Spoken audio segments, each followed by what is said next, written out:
நாயகம் ஸல்லல்லாஹு அலைஹி வஸல்லம் அவர்கள் கூறினார்கள், ஜுமாவுடைய பாங்கோசை, அந்த ஜுமாவுடைய பாங்கோசைக்கு முன்னதாக பள்ளி வாயில் திறக்கப்பட்டவுடனே பள்ளியினுடைய வாசலில் வந்து நிற்பார்கள்.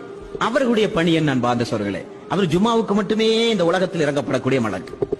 அவர் வந்து கையில் ஒரு நோட்டு புத்தகத்தை எடுத்து யாரெல்லாம் இந்த பள்ளிக்குள் முதலாவது நுழைந்தார், யார் இரண்டாவது நுழைந்தார், யார் யார் அல்லாஹ்வுடைய பள்ளியை கண்ணியப்படுத்தும் முகமாக எப்படியெல்லாம் அமர்ந்தார்கள், என்னென்ன முறையில் இருந்தார்கள், எல்லாம் ஒரு நபர், இரண்டு நபர், மூன்று நபர், அவருடைய இபாதத், அவருடைய துவா, அவருடைய தக்குவா, இவைகளெல்லாம் அவர்கள் உன்னிப்பாக கவனித்து இமாம் உரையை நிகழ்த்துகின்ற வரை அந்த ஜுமாவுடைய வாசலில் நின்று கொண்டு அவர்கள் பதிவு செய்து கொண்டே இருப்பார்களாம்.